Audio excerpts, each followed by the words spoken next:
Hello, listeners. Welcome to the Chanel Ashby podcast on the EIP network. Excellence in porn. Talent on loan from my cock. Each week, we'll be bringing you the best and worst of internet erotica in a review format, along with curious tidbits that we find interesting.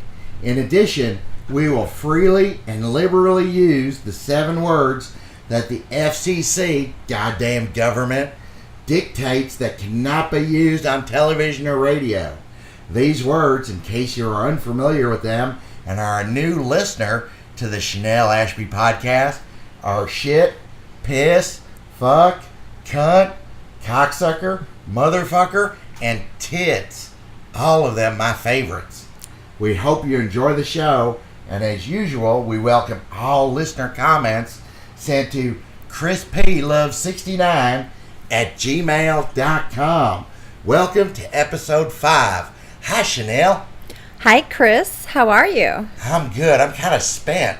The 4th of July weekend it wore me out. Did it? And how is your road warrior Wilbur salesmanship? Well, as you know, we had a big week last week at the Soft Kitty in Des Moines. We loaded up the minivan Monday afternoon and started our 7-hour drive to Des Moines to set up our folding table at the Soft Kitty for our Tuesday 11 to 2 exhibition and ebook signing. And I think you found it very entertaining to get a look behind the curtain of my job. I did. It was fascinating. And you were entirely correct about the lap dance and buffet order in which one should do that. Right. And for you listeners, Chanel, who is not a Diamond Platinum member at the Soft Kitty, was upgraded for the day. So it was very exciting to see her take her free lap dance with, covered in wing sauce.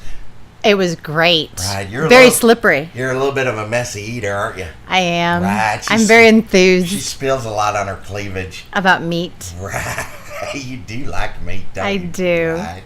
Yeah, it was really good. We're hoping to continue this tour of fine gentlemen's club establishments and give Chanel the exposure that she so richly deserves. And Get hopefully, it? Right, exposure. Yeah, that's right, because she dresses pretty provocatively on these little excursions that we do, don't you? Gotta let my titties hang out sometime. Right. How much do you make? Because I saw a couple of the gentlemen slipping you some cash, and one gentleman wanted to make it rain. He did, although I did remind him that I was there for work purposes, and he only had $8, so it would have been more like a sprinkle. Right. Spring shower, so to speak. You didn't spend a lot of time with him. $8 is no. Right. You got to move on. Go get your buffet and leave, sad sir. Right. Well, that was a big week, so we'll keep you informed on where we're going to be in the upcoming weeks. I know we are going to be at the Dirty Kitty in Omaha in 2 weeks. I can hardly wait for the Dirty Kitty. Right. It's going to be fun. I think. Meow, meow. Right. I've already got the car loaded. I got the table in there and all our supplies, and that you need a new pen to sign Kindles with. Do you recommend the lunch buffet at the Dirty Kitty? I don't eat there. You don't want to. No. There, you know how they put those letters up on the wall with the ratings on food? Yes. Yeah, no, don't. Avoid the Dirty Kitty buffet. Right, the buffet is not what the Soft Kitty is, not by any means. But yes, and then of course, big week coming up with new literature coming on the market and whatnot, and we'll talk about that as we get into the show. Good. Did you have time to read this week, Crispy, with all of your sales job activities? I did. I read quite a bit, actually. I read 3 stories. Oh, my goodness. Right? You're turning into quite the reader. I'm a literary giant in my own mind, is what I am. So, my first story that I read was Pray Time by Sue Brown. And I have to admit that I went into this story with high expectations and left not so happy. Uh-oh. So it was the typical story of the bisexual male who could go either way, going into the dance club with only one thing on his mind tonight, and that's cock. So when I was going to say boogieing. he did a little bit of that, and actually the description of them dancing was far better than the description of the sex. That's which never was good. Very disappointing. Now, Sue Brown, who can be found on all the usual sites, Amazon, Smashwords, and whatnot, seems to do mainly gay romance. And I think this is where she made the wrong turn.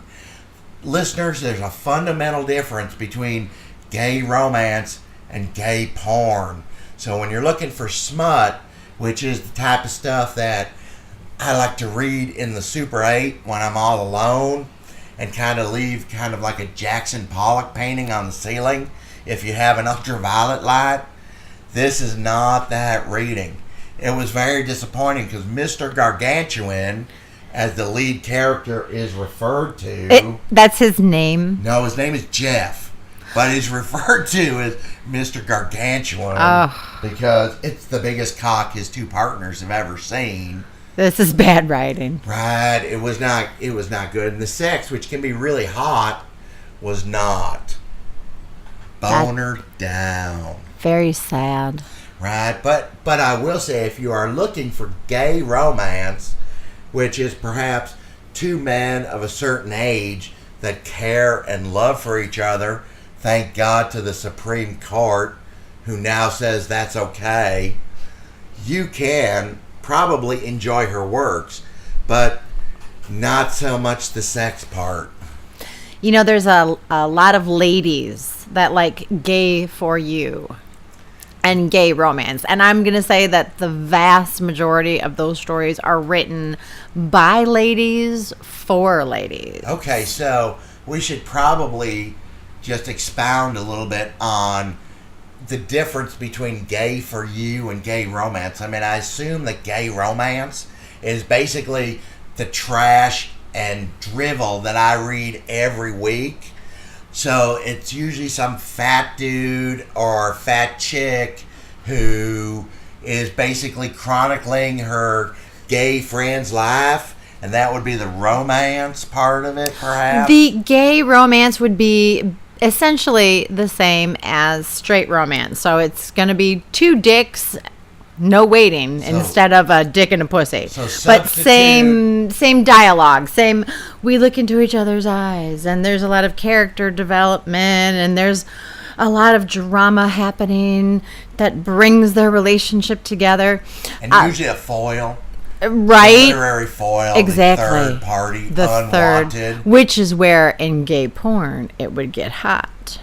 However, in gay romance, as well as gay for him, it's going to be the struggle of the two main characters and their love and blah, blah, blah. Gay for him is gay romance. It is. It's a keyword. If you look it up on Goodreads, which is more of a girl thing as well, gay for him is gay romance.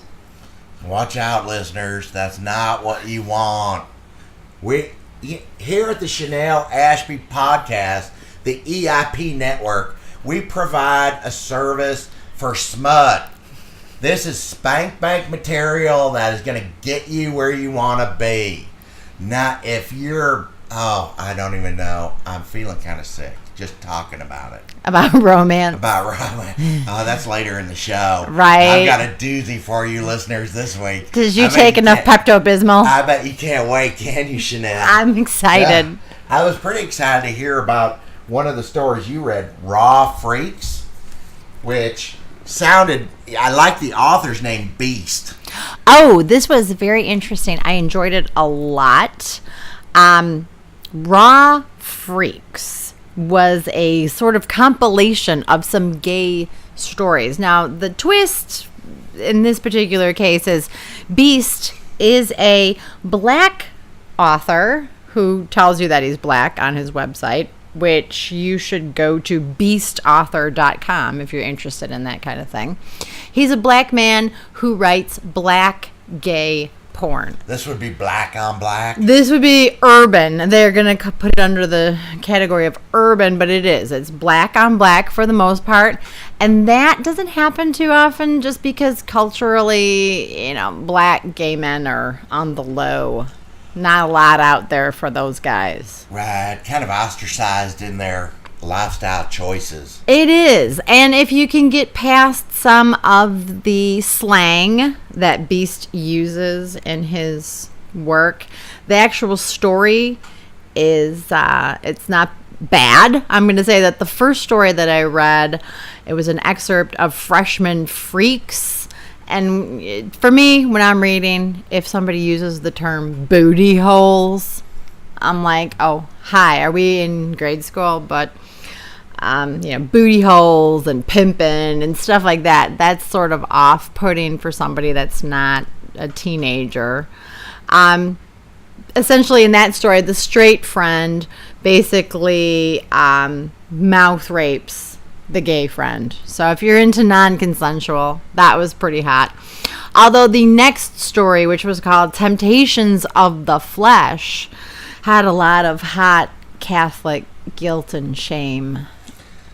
Being Catholic, I know all about shame and guilt. It was pretty hot. One of the friends is Catholic. Well, they're all Catholic, and he wants to fuck the other friend. And I do have to say that when someone uses the phrase, I want you to fall in love with this dick, that I kind of had to, Right. I've fallen in love with a few dicks, Crispy. So, I keep trying to get you to fall in love with mine. Right? Exactly. Hard to get. I'm not going to say that either of these stories were incredibly hot, although he's got a ton more that he sells on his website. Again, beastauthor.com. He's also on Amazon. But I think just because there isn't a lot to pick from with that black on black gay genre, that he might be a go-to if that's what you're into. Right. He may be someone we should keep in mind for when we actually start talking to authors on the show. It would be interesting to get his perspective on, black on black gay porn and what he sees in society. That's a good thing to remember, Crispy. Right. We'll put him on the short list, which probably is not the size of his cock since he's black, right? I'm sure it's not anywhere near the size of his cock, Crispy. Exactly. Because, we all know black dudes have huge cocks. Right. Right, exactly. So, you also read Benny and the Bears, Book 1. Written by Tom Farrell? It is Tom Farrell. And, Benny and the Jets, Benny and the Bears. This was hot, Crispy. I'm going to give it 5 boners up. This may be your first 5 boner. It is. I think my first 5 boner book on the show. Tom Farrell, you can find his books everywhere. Look for other awesome titles, as in Pop My Cherry Ass, Volume 1, 2, and 3. Assume that he is a gay writer. Do you think maybe? This might be a theme this week, listeners. So, don't be scared. Right? He also has a book out called Dr. Yes. Well, no doctor says no. It's part of the... It's Obamacare. It's they have that with the Hippocratic Oath. It's the... You have to take care of your patient. Hippocratic Oath. Exactly. Right? When you're a gay man, you go to the doctor, you always get something in your butt. Right. They do the orally or rectally. That's exactly how they get it checked. So Benny, in Benny and the Bear Cubs, Book 1, is a young and closeted gay man, although he's still a virgin, but all of his hot, wet dream activity are all about giant, massive dicks on hairy guys because he's into bears. So the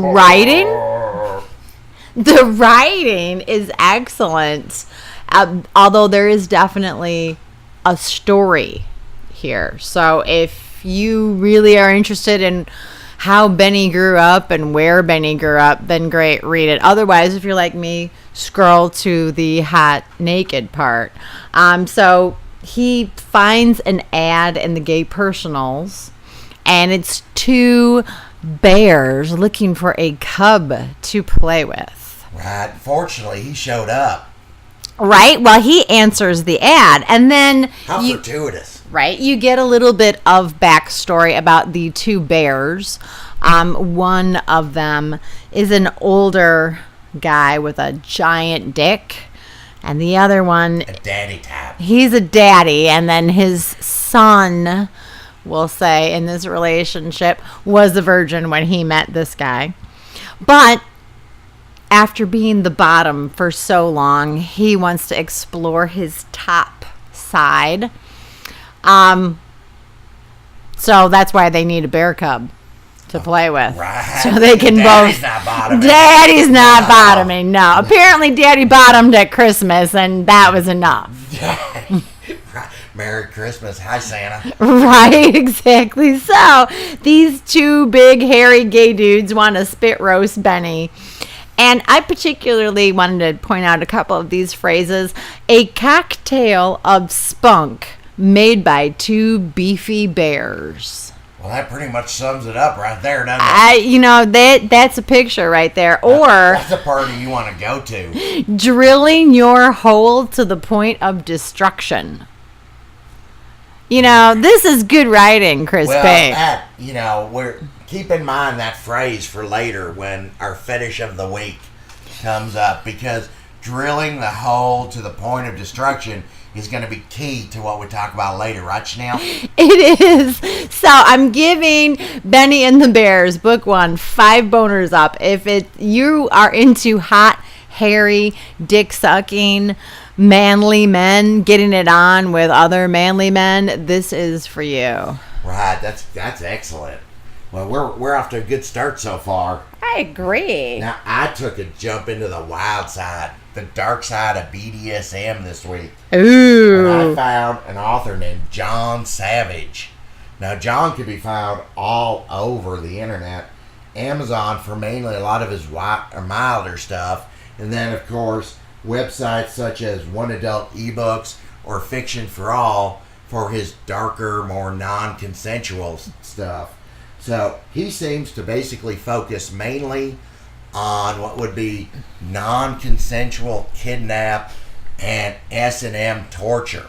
In this particular story, School for Torture, the main character, a fine young woman going to a boarding school, is kidnapped and sent to a convent, unbeknownst to her, run by nuns that are only out to basically inflict sexual torment. She wakes up in Aren't all nuns into sexual torment? I think so. Though. Do we know any nuns? No, not personally. We know nuns. I've stroked one off to one or two in hopes that perhaps their wayward journey to being saved, God bless Jesus Christ, would find their way to my penis. Never did, though. Really? Disappointing. No hot nun or priest stories. No, none of them show up at Super 8. No. Well, not that they say. We had a lot of wayward travelers show up at the Super 8. And, of course, our door is always open to the odd traveler coming by. Perhaps walk into the ice machine, hear some noises. Because you know how they've got that latch on the door that you can put to make sure nobody comes in the middle of the night? Right. Or if you want to leave your door open, you can like fold it and the door won't close all the way. We just leave it like that all the time. Big welcome sign. Kind of like an Amway meeting, except, we're naked. Right? And you gotta get in on top because you don't want to be on the bottom. Yeah, well, sometimes you want to be on the bottom. Because sometimes being on the bottom can be fun. But it's kind of hard to get up if you're always on the bottom because, when you've got 7 friends there, it's like a scrum. It's not always easy. So, but anyway, I digress. Right. It's easy for you to digress on your friends at the Super 8. Right. I think a lot about them. And so I should really put up a blog or something. You should. Right. Super 8. Hey, always looking for good corporate sponsors. feel free to give me an email at chrisplove69@gmail.com. In this case, I would even get a new email, chrisplovesuper8@gmail. Don't email that yet, though. I haven't gotten it, so just stick to the first one. But anyway, so John Savage, after having this poor girl kidnapped by these sadistic nuns, all staged by her stepfather, who's trying to get her fortune. Oh. Right. It's always a stepfather. Right. After being chloroformed, very rapey and non-consensual. Very. Wakes up in a dungeon room in a block stockade. And the first thing she sees is another wonderful woman who is in a leather panties and a leather bra that, as she points out, is about 2 sizes too small. So everything's kind of pushing out. And she wears handcuffs, which is the glimmer off the stainless steel coming from the one little window that shows light. Of course, she is naked, and so begins her sadistic entryway into the sexual torment that the nuns will give to her. So I found it a nice foray into the S&M scene. I did not read any of his milder stuff that Amazon would permit, but I think if you like non-consensual dom, sub, woman-on-woman S&M, he would be probably a pretty good reader. I liked it. Good. How many boners? I'm going to give that 3.5 boners. Nice. Right, 3 boners and a mild chubby, also known as 3.5. So that was School for Torture by John Savage. So you also read Hot House by Secret Narrative, which can be found at secretnarrative.com, as well as where else? A1 Adult eBooks. Excellent. And what would you tell us about that? Well, if you go on Amazon, you'll actually find that Hot House is there for sale, although I got it for free on A1 Adult eBooks. We're all about saving you, the listener, money. Exactly. Look for free porn wherever you can get it. But if you do go on Amazon, you'll find that this story has a bunch of crazy reviews. Usually crispy. People aren't too eager to review actual smut. They'll review romance, not so much smut. But when you get a story that's got either all 1-star reviews or 5-star reviews, usually you've hit on something that's a little sensitive, and that's the case here. It's grandma porn. So it's all about fucking a hot grandma. If you like the gills, this is gonna be for you, exactly. right? If that's hence the crazy reviews. If you find fucking a 63-year-old woman as an 18-year-old boy to be, the most disgusting thing that's ever happened, then you're gonna hate this story. But if you like the smell of Ben Gay and a little, oatmeal raisin cookies after you're done, right? then this might be for you. This might be the only thing that's going to get you there, because there's just really not that much. Although grandma porn and visual porn might be a trend, there's not that much erotica out there for grandma porn. So if it's your thing, get it. Hot House by Secret Narrative. However,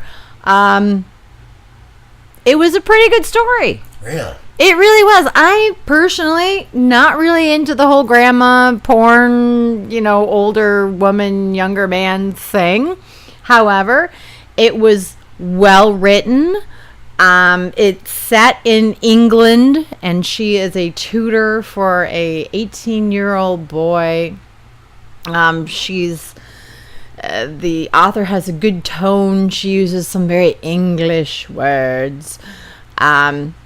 Although, like one of your stories you just talked about, the actual sex scenes were over with very quickly. That's sad. Now, here's the only maybe reason for that to happen in this case. He's an 18-year-old boy. He comes super fast. So maybe that's making it more real. I'm not sure. If it were me writing it, I would have drawn it out. But I think that's key, because what you're doing is you're writing spank bank material. Right? So you're assuming that the person who's spanking it isn't going to come quite as fast as the 18-year-old boy. Right. I mean, I don't think the typical erotica buyer is that concerned with how fast an 18-year-old is coming. He wants to, or she wants to, kind of get through to where he wants to be. So that's what's so great about your stuff, Chanel, because you're not one and done, so to speak. You carry out the sex. You're not about backstory. You're about what you used to always tell me, that if one of your stories could get somebody off 2.5 times, then that was good. So I think that's a good number. I agree. I think, you should be able to come as often as possible in a story, but, at least a couple times. So in this particular story, after having read it, I don't know if anyone would come 2.5 times, unless it's just the thought of a grandma touching your dick.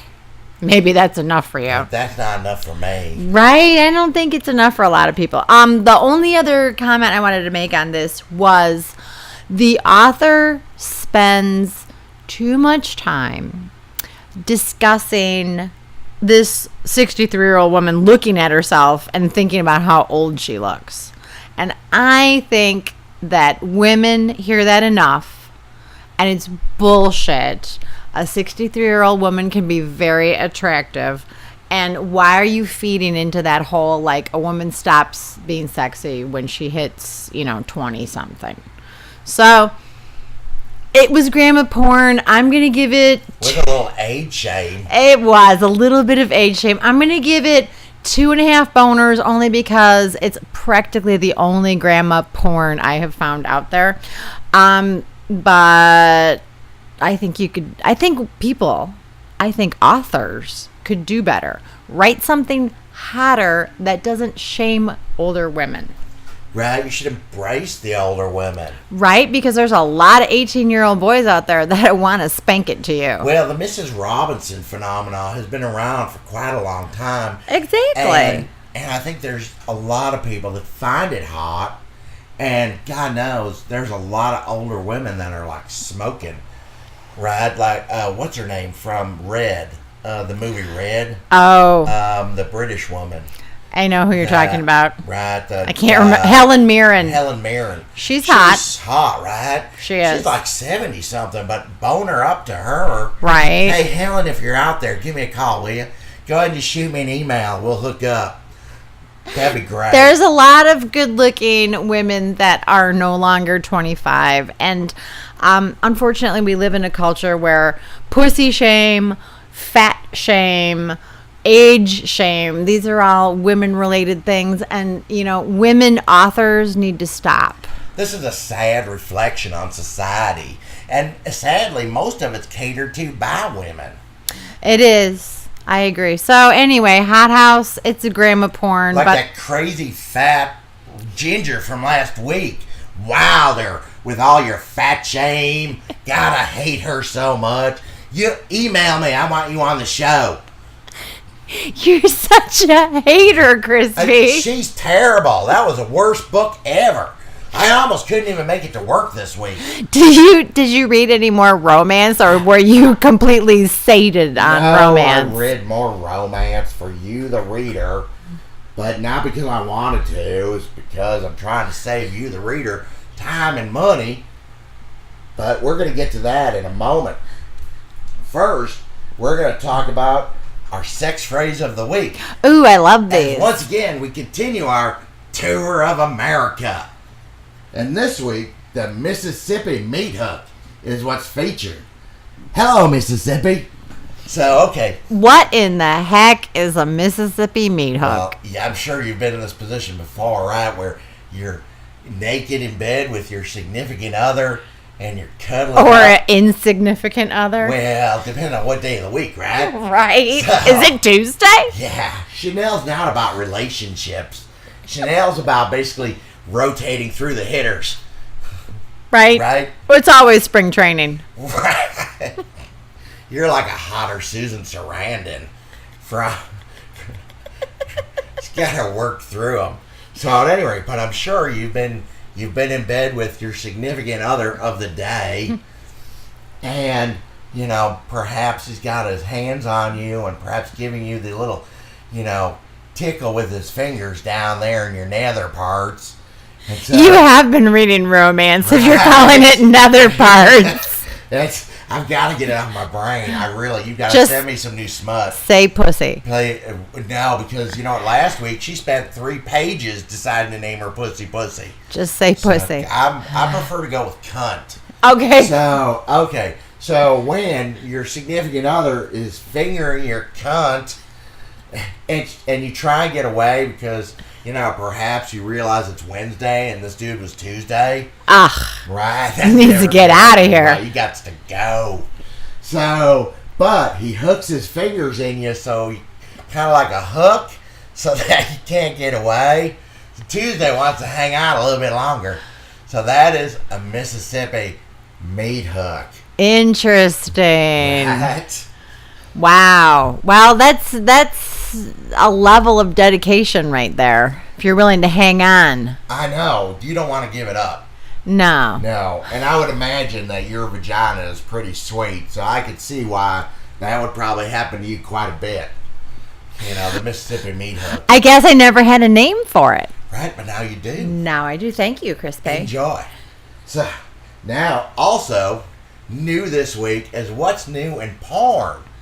So, as we pointed out a couple weeks ago, billionaires and 18-inch cocks are very prevalent. Exactly. Got to have 18 inches. Right. Or you're irrelevant. Right.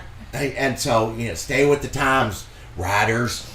But, as some of you may know, PornMD, the world's biggest porn search database, has created a neat interactive infographic that points out to us, the reader, the 10 most commonly searched terms on porn sites over a 6-month period.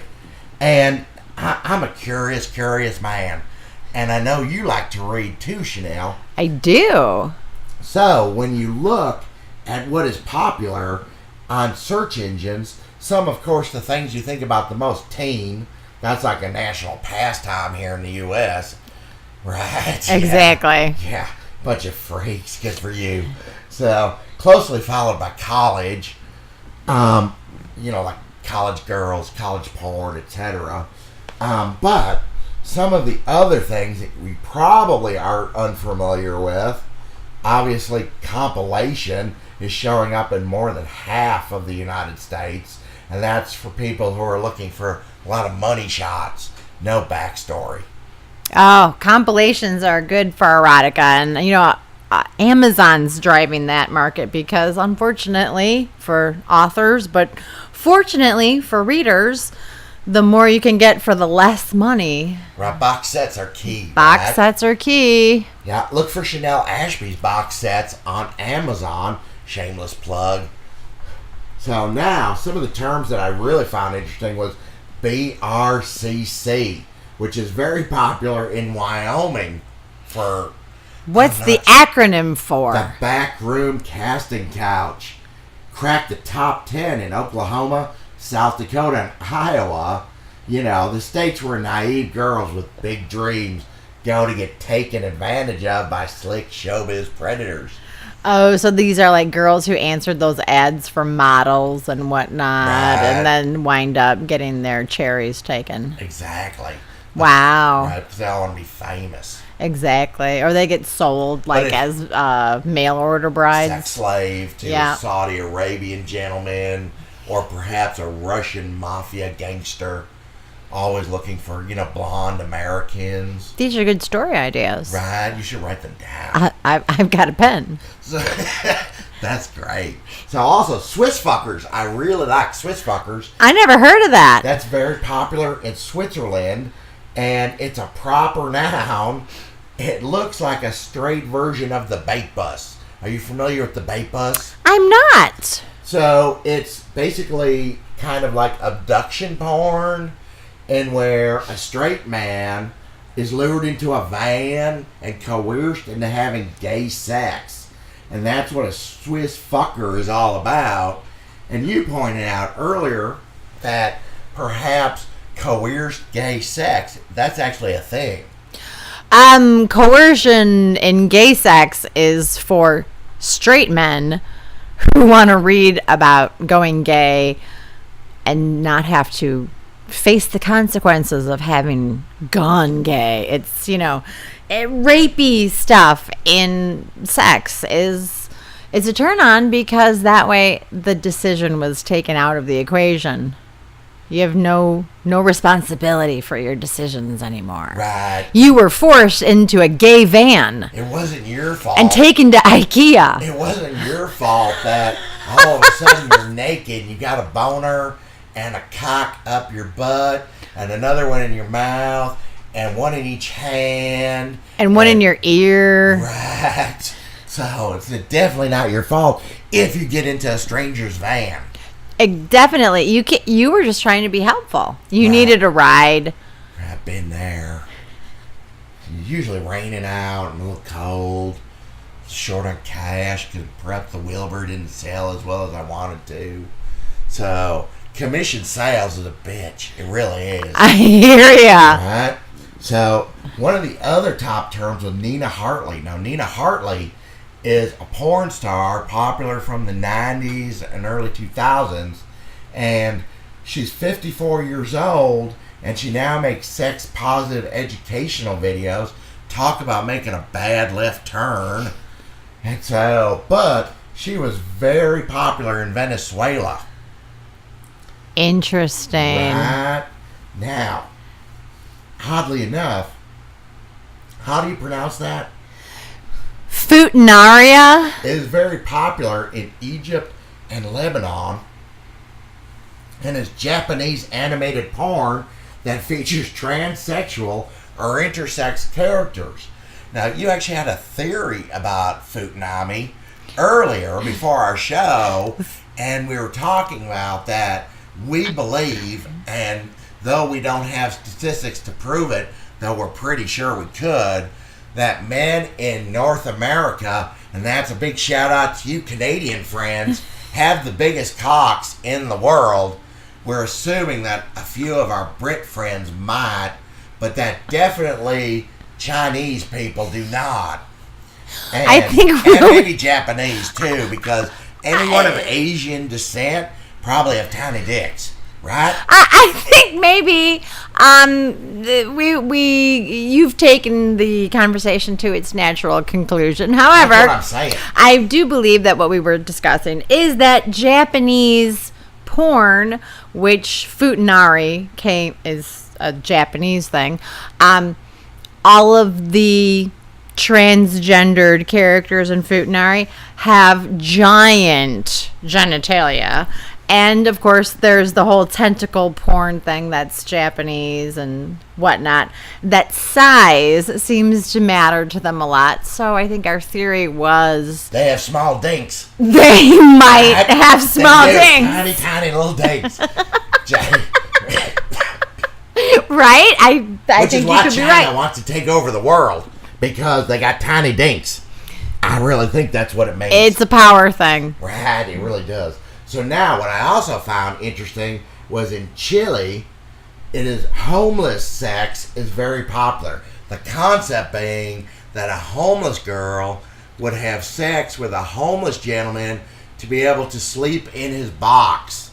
Now, I personally, if I was a homeless girl, would target maybe a manager at a Hilton or Marriott property and have sex with them, because I think a hotel would be better than a box, but whatever works.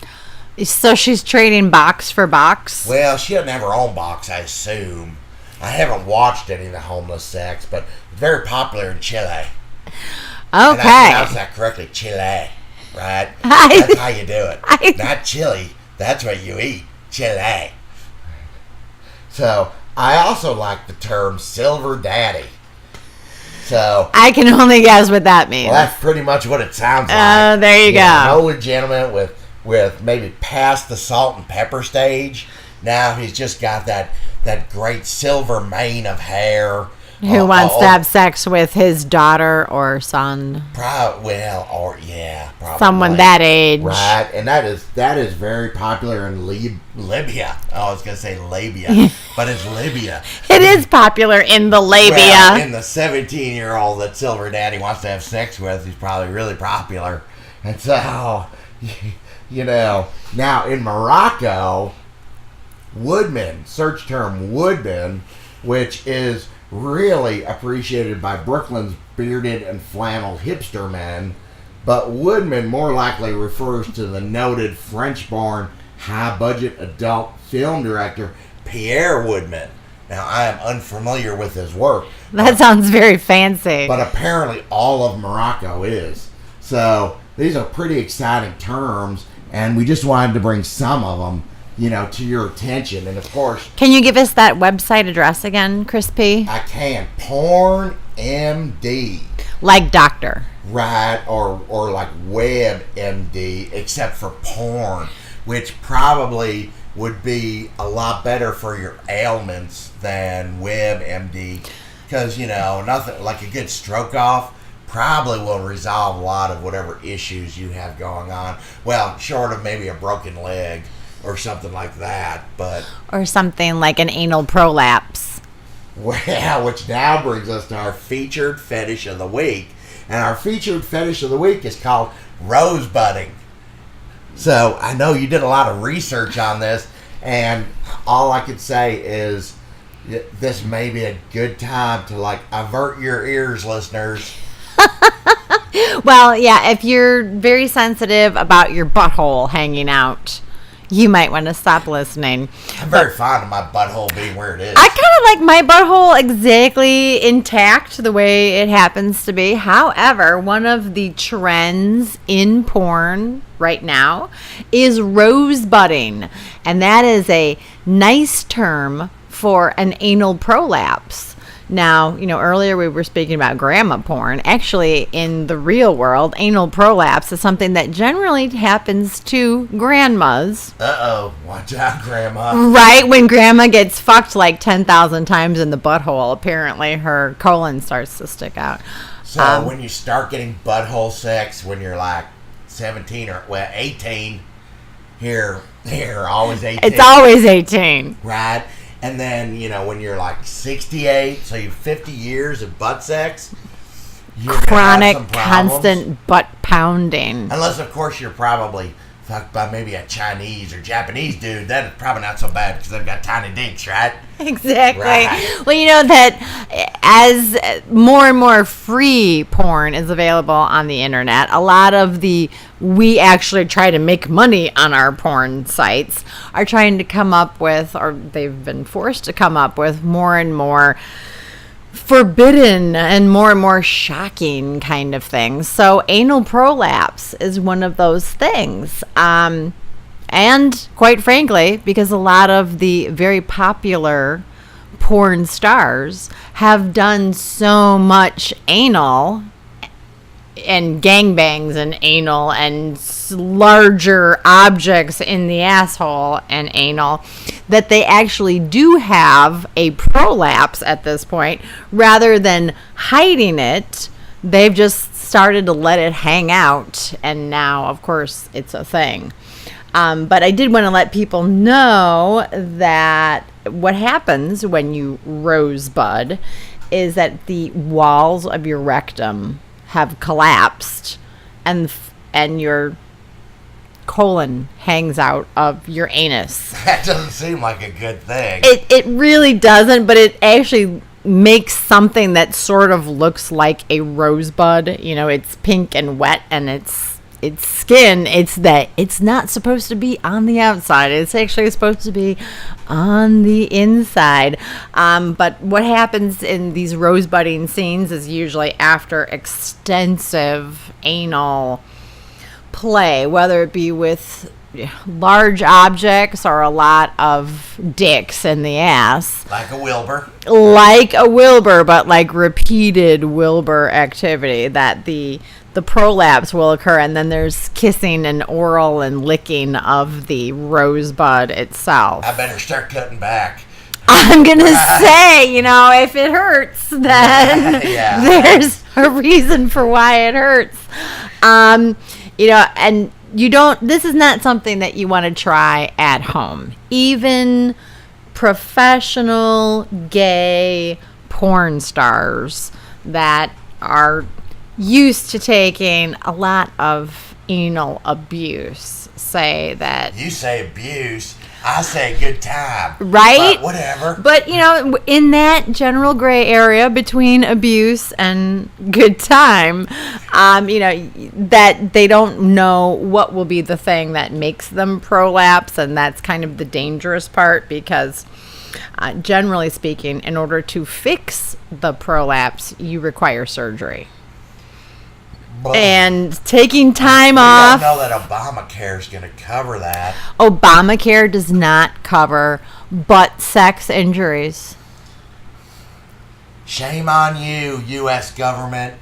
Shame on you. No, I shouldn't even say that because we don't know. But I think people are going to be kind of judging if you walk in and say, I got this from butt sex. I don't think they really would they? Right. I think you have to keep it on the You're low. Sitting there going, I don't know how this one day it just collapsed. Right. A gerbil came running out of there. And I don't know Richard Gere. I don't know what happened. Rumor, only rumor. Alleged. So you should not try rosebudding at home. If you injure your bottom down there, you can have bowel problems, and like I said, you can't really fix it without surgery. So when you are sticking things up your butthole, as we've all been apt to do at times, as we all like to do, because it is fun. It is very fun to stick things up your butthole. However, go slowly, use safety precautions, use common sense, use lube. Lots of lube. Lots and lots of lube. Lube is your friend. And I just wanted to take this opportunity to say that one of the awesome things about reading your erotica versus watching is that I can stick anything in my butthole in my imagination. The imagination is a wonderful, wonderful thing, isn't it, Chanel? It really is. Right? You can never hurt yourself in your imagination. No, I mean, I can do it with a Sasquatch in the butt in my imagination. Right. Which I don't know if I could do that in real life. Well, it'd be better than doing it with a Sasquatch. What? Is if you right-clicked on Sasquatch in every one of your stories and went to change to Wookiee. Hello, Star Wars. Hello, Wookiees. Right. Chewbacca did me in the butt. We'll be seeing more Sasquatch porn coming up in the upcoming months, won't we? We will see more Sasquatch and alien at large getting it on without rosebudding, because no matter how much alien dick you take in your ass, it doesn't hurt your asshole. Right.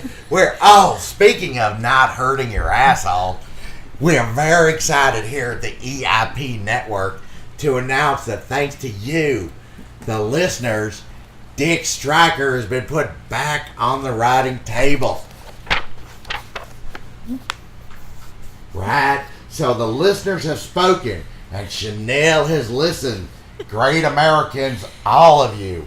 And for you Canadian friends to the north who need a real American to aspire to, you'll be able to buy Dick Stryker, Attacks from the Rear, coming out in the next week to 10 days. It's very exciting. Thank you all for writing in and telling us how much you want to see Dick Stryker come to the page so that you can find him.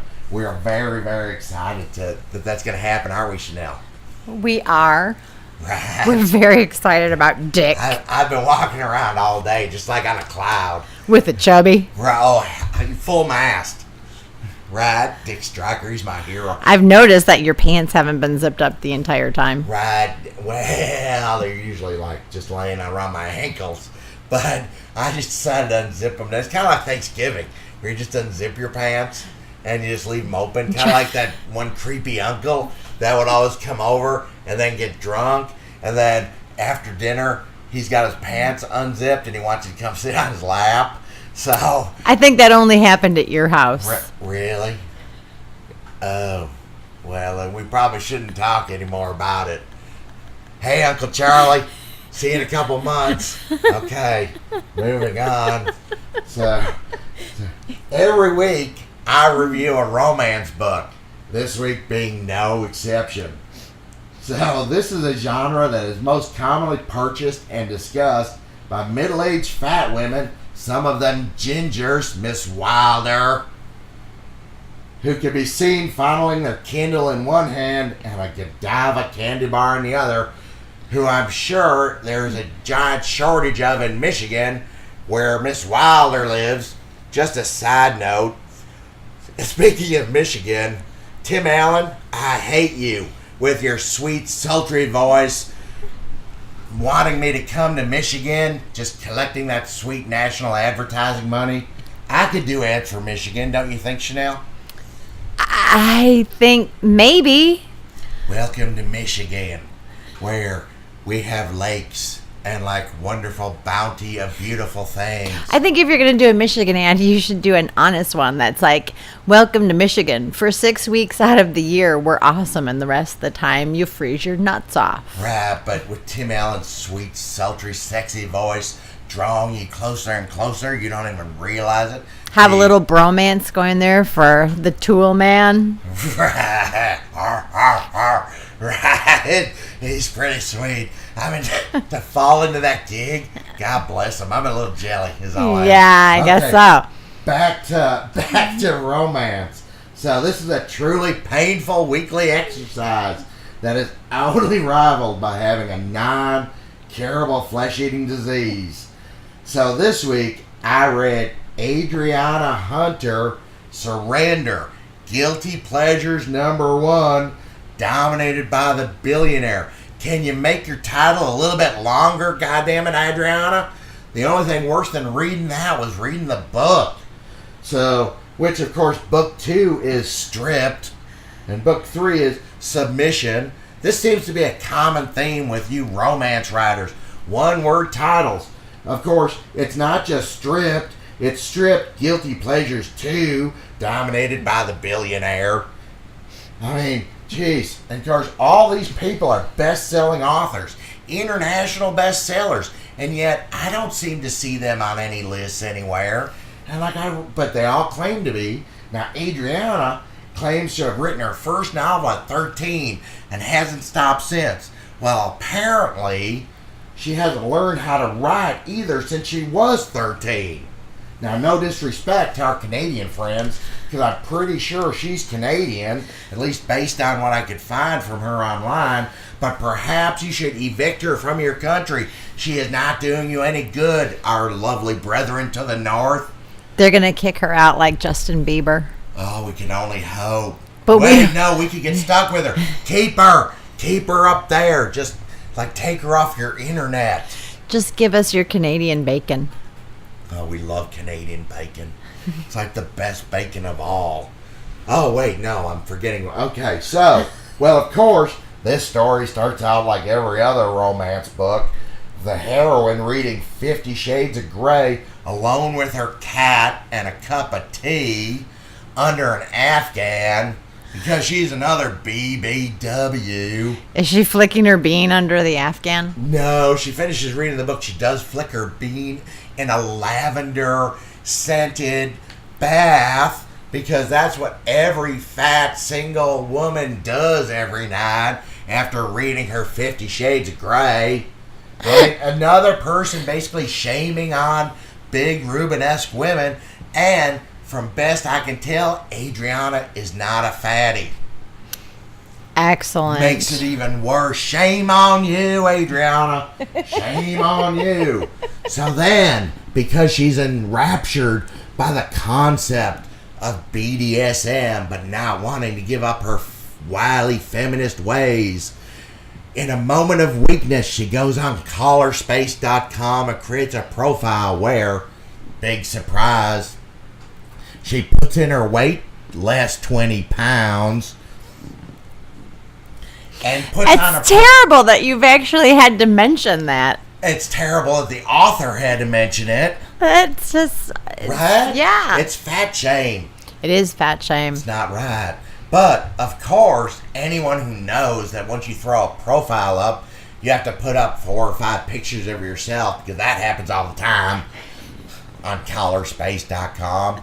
She meets a man who emails her the next day, a mysterious, good-looking, 6'2", blue-eyed, chiseled-faced hunk of a man who looks oddly familiar in the picture.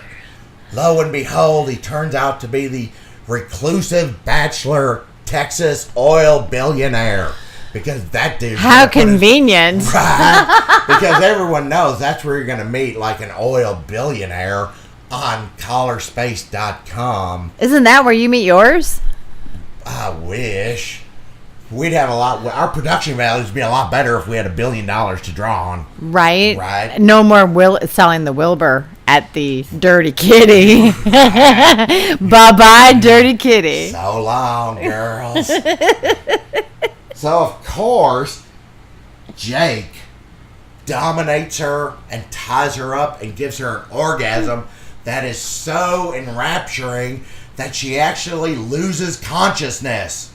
And, of course, he's in love with her. So, if you want to find out what happens, and why would you, you have to, like, read the next 2 novels where, of course, as we spoke of earlier, the foil... or the savvy businessman comes into play. And who will our heroine pick?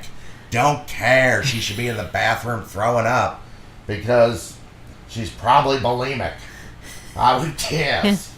So, you know, and in another of her books, just because I perused some of her titles. Did you? Apparently called Something Borrowed. She also thinks it's okay to steal the groom from, like, her best friend. So, but she's only going to borrow him, apparently. So,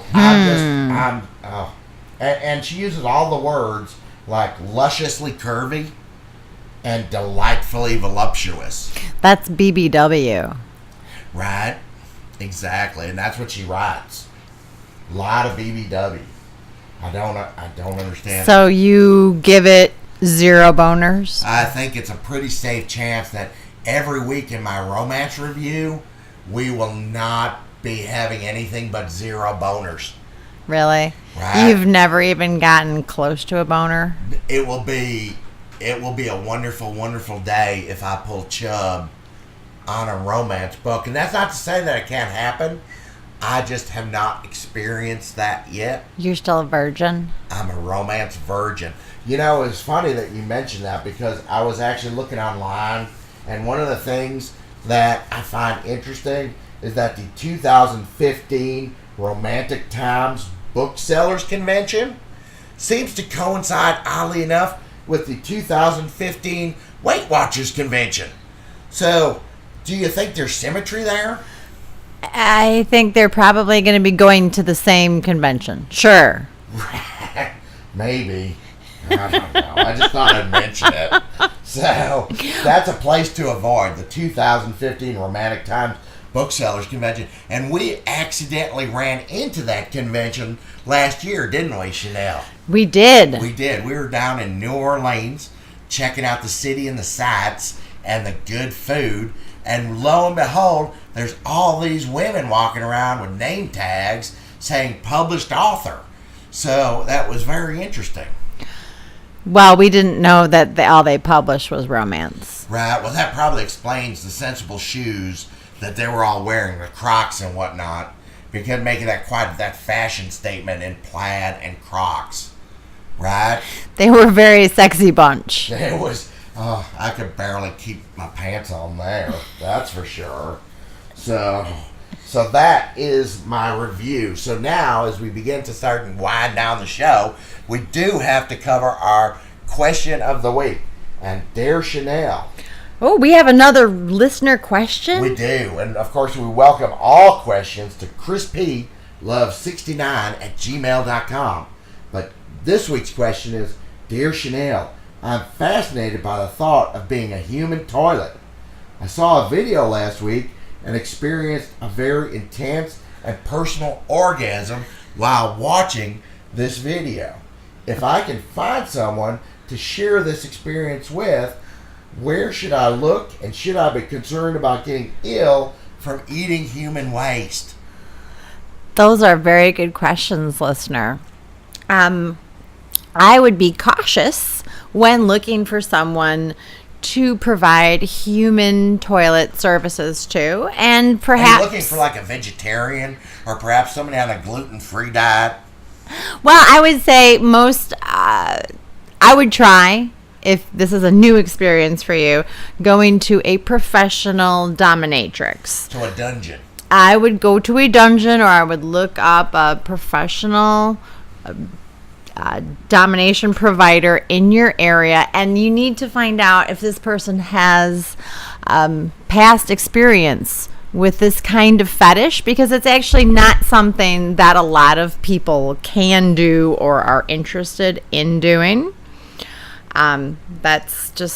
It's a rare thing to find a provider that's interested in that particular fetish. So look for someone who's a professional who wants to play with you.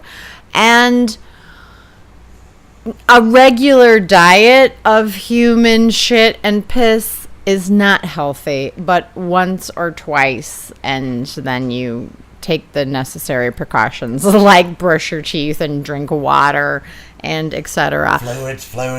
Yeah, keep hydrated. Just out of curiosity, what would a professional in this type of scenario roughly, and keep in mind, listeners, this is only an estimate. Prices will vary based on location, kind of like, Hawaii and whatnot. But what do you think? I mean, I know you don't do this, but you're definitely in tune with that, market. So what do you think someone would charge this particular listener? You know what? It could be all over the place, but I would think that if you're going to a reputable person who's done this before, they're going to charge you a couple $1,000s. So start saving, listener, because this probably could be a very intense personal experience for you, but not a cheap one. No, not a cheap one. And if you're lucky enough to find someone in your personal life that wants to do that with you, that's great, but I wouldn't count on it. I'd go for a pro. Right. Yeah, you don't want to just find someone on... You don't want to do this with a homeless person. No, you don't know what they're eating. That's not good. So, now, of course, the most entertaining and talented smut-writing mistress I know, Chanel, can, of course, be found on Apple iBooks, Amazon, Smashwords, and any other place that fine quality smut can be purchased online. And we welcome you to visit her blog at chaneltube5 for all you sissy faggots and dudes that want a real man to fuck your wife and want to read stories about it. Then, of course, look for her stuff and download now. Amazon one click. We really like it. So, next week, we're going to be featuring, thanks to one of our listeners who emailed you, Chanel, we're going to be featuring gangbangs. We are going to be talking about gangbang erotica. Peter Pan. Hey, Peter Pan. Hey, Peter Pan on YouTube. Big shout out to you, my friend. So, and of course, our fetish of the week will be balloon fetishes. We're very excited about that. We don't know that much about balloon people. We don't. We're going to learn all about it this week, though. We are. So we can tell you, the listeners, what you need to know.